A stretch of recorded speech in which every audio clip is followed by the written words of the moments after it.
What do you think that your PhD represents? How's it going, everybody? Dean here once again from Our Progress, and today we're going to be asking the question, what does your PhD represent? Before we jump into the content, as always, make sure to leave a like on the video, subscribe to our YouTube channel, and make sure to check out our Twitter socials where we're giving away 1 month's free academic coaching. Now, when I think of a PhD, I like to think of it as an iceberg.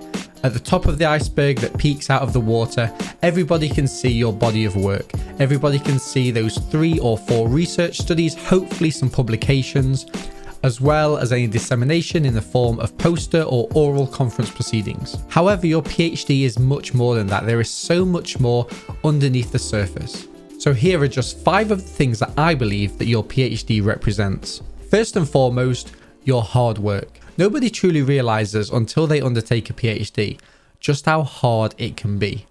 How hard it is to learn these new skills, most of which don't actually pertain to the research that you're undertaking. How hard it can be to ask these really complex and divergent questions, and the effort that it takes not only for you to answer those questions, but to educate everyone else around you in your field.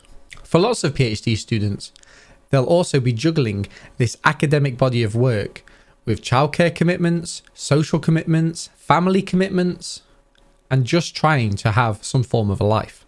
As such, obtaining a PhD really does showcase that hard work that you have put in to this 3, 4, maybe 8 years if you're a part-time student degree.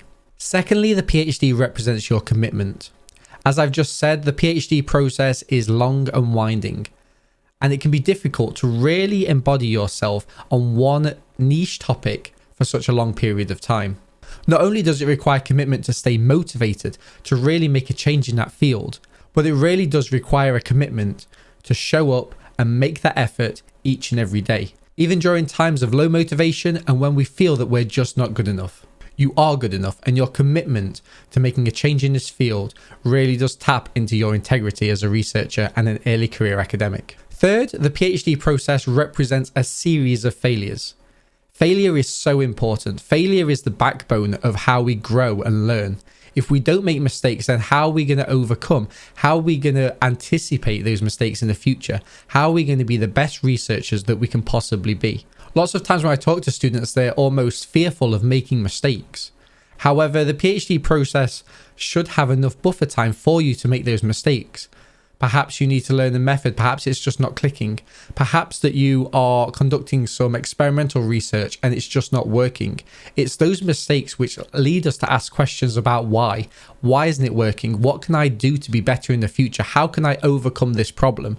And in the back of developing all of these key critical thinking skills, it also develops us as a character and a researcher. How are we going to be mentoring and tutoring early career academics ourselves if we can't anticipate these problems in the future?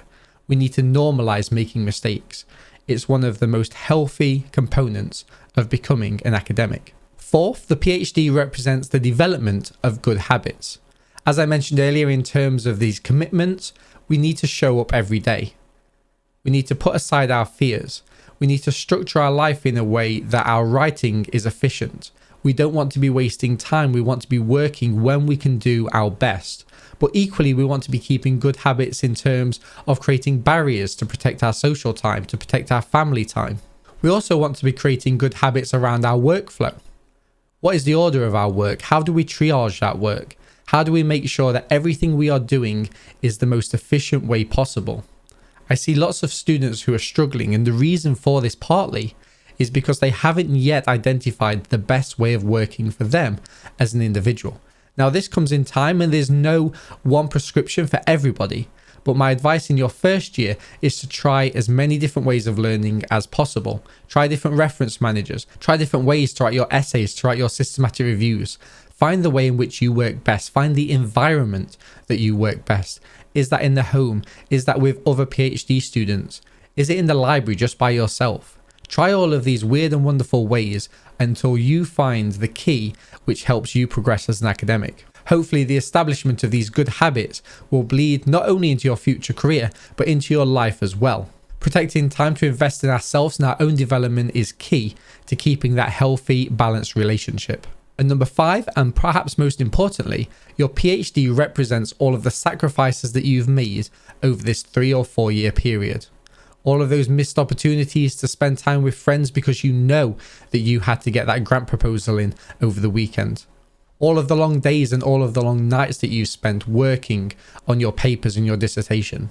And all of the times it would have been so easy just to say yes and disappear for a few days at a time. And as much as I do emphasize the importance of creating that balance within your PhD program, we need to acknowledge that there are going to be times when you do have to get your head down and work those long hours just to make sure that everything is tied off as well as it can be. However, what I would say is that when we're talking to other perhaps early career academics or potential PhD students about our own PhD journeys, it can be so easy to dwell and concentrate on these negatives, on these sacrifices. However, make sure to treat them with a pinch of salt. Don't put new students off if it is their ambition to do a PhD.